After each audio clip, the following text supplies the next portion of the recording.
नमस्कार, मी विजया।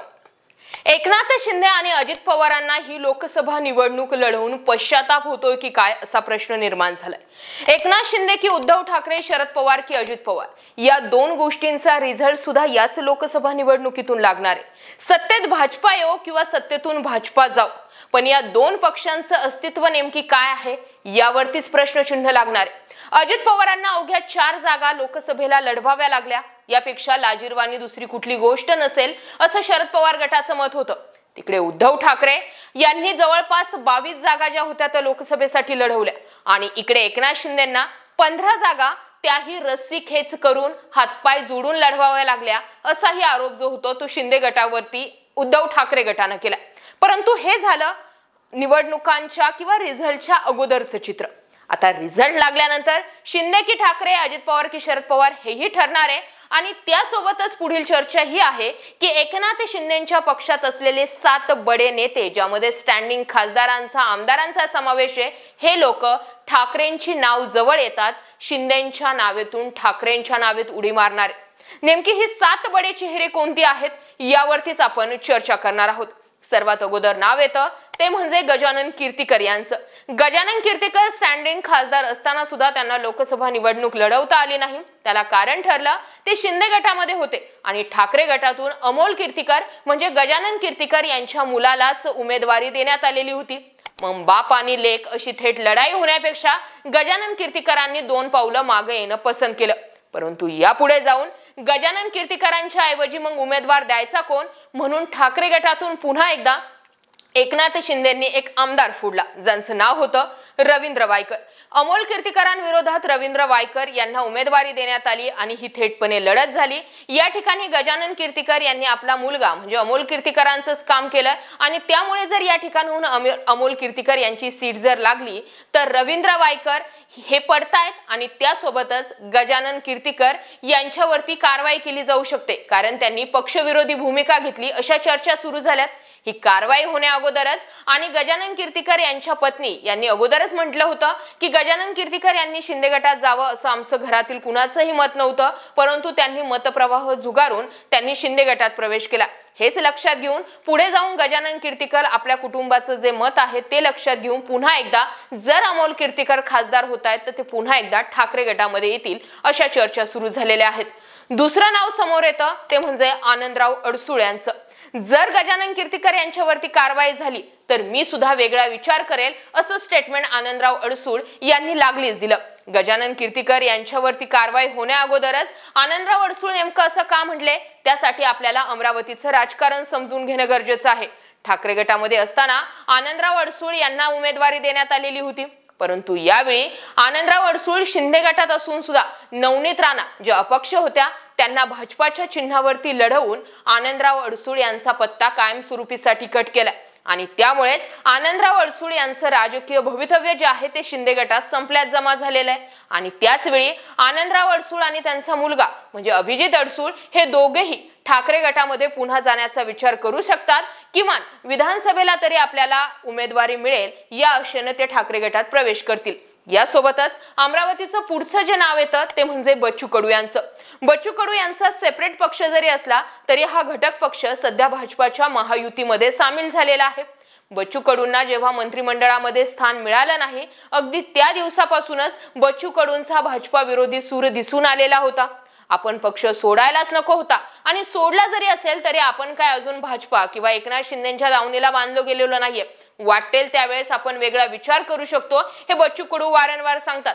नवनीत राणा यांच्या तिकिटाला म्हणजे यांच्या उमेदवारीला बच्चू कडूंचा सर्वात अगोदर विरोध होता। नवनीत राणांच्या विरोधात आपण प्रखर आणि समक्ष असं काम करणार आहोत, खुलेआम काम करणार आहोत हे बच्चू कडूंनी स्पष्ट केलं होतं। एवढंच काय, अमरावतीमध्ये बच्चू कडूंनी आपल्या पक्षाचा उमेदवार सुद्धा दिलेला होता। एकंदरीत बच्चू कडूंचे जे टप्पे आहेत ते सध्या सगळे धोरणाविरोधात म्हणजे भाजपाच्या धोरणाविरोधात आहे, त्यामुळे पुढे जाऊन बच्चू कडू महाविकास आघाडीमध्ये सामील होऊ शकतात। या पुढचं नाव येतं ते म्हणजे यवतमाळ वाशिमच्या खासदार राहिलेल्या भावना गवळी यांचं। भावना गवळी या थोड्या ना थिडक्या 20 वर्ष खासदार राहिलेल्या आहेत। भावना गवळींचे एक प्रस्थ होतं, एक वलय होतं. भावना गवळींसारख्या स्टँडिंग खासदाराचं तिकीट कापण्याची डेअरिंग एकनाथ शिंदे करतील तरी कसे, अशाही चर्चा सुरू झाल्या होत्या. परंतु शेवटी भाजप म्हणतील त्याच उमेदवारावरती मोहर जी होती ते एकनाथ शिंदेंना लावावी लागली आणि त्यामुळेच भावना गवळी यांची उमेदवारीचा पत्ता कट झाला.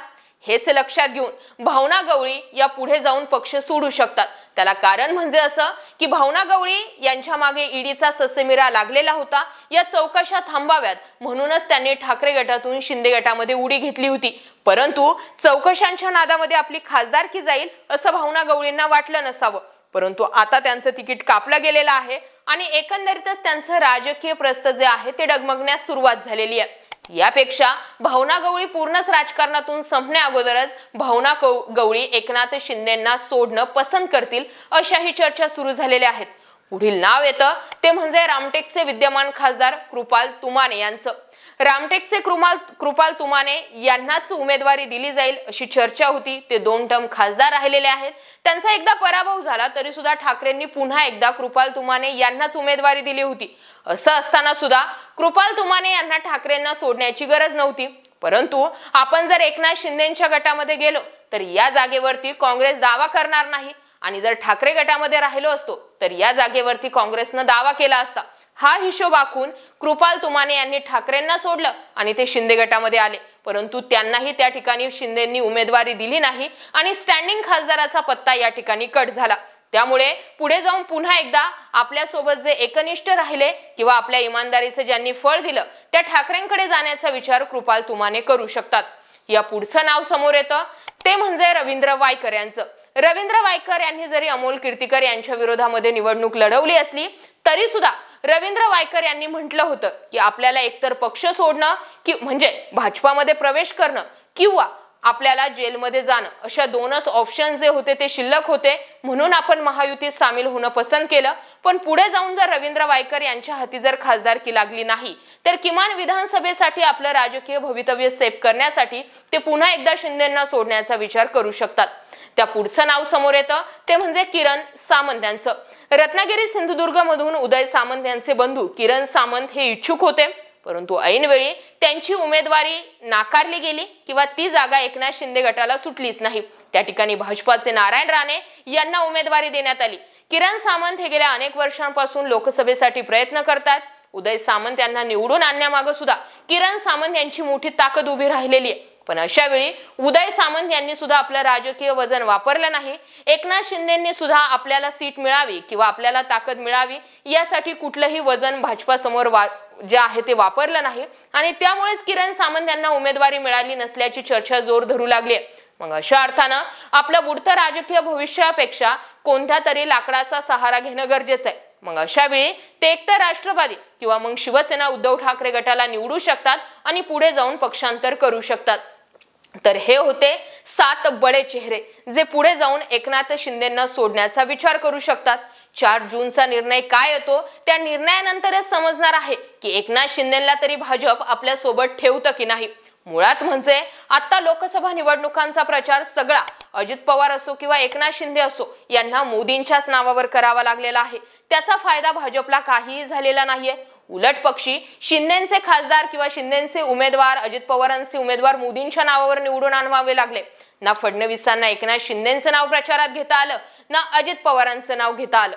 सगळं काही झालं ते मोदींच्या नावावरती. मग असं होऊन सुद्धा जर अजित पवार किंवा एकनाथ शिंदे यांचे उमेदवार यांचे खासदार जर कमी झाले तर या दोघांचाही उपयोग भाजपाला नाही हे दिसून येईल आणि मग अशा वेळी भाजपा एकनाथ शिंदे आणि अजित पवार यांच्या सोबत राहायचं की नाही यावरती विचार करू शकतं. या सगळ्या घडामोडींबाबत तुमचं काय मत आहे कमेंट सेक्शनला जरूर व्यक्त व्हा. जे शिंदेंच्या नावेतून ठाकरेंच्या नावेत उड्या मारणार आहेत अशांना ठाकरे थारा देतील का याबाबतही व्यक्त व्हा. जय महाराष्ट्र पब्लिक.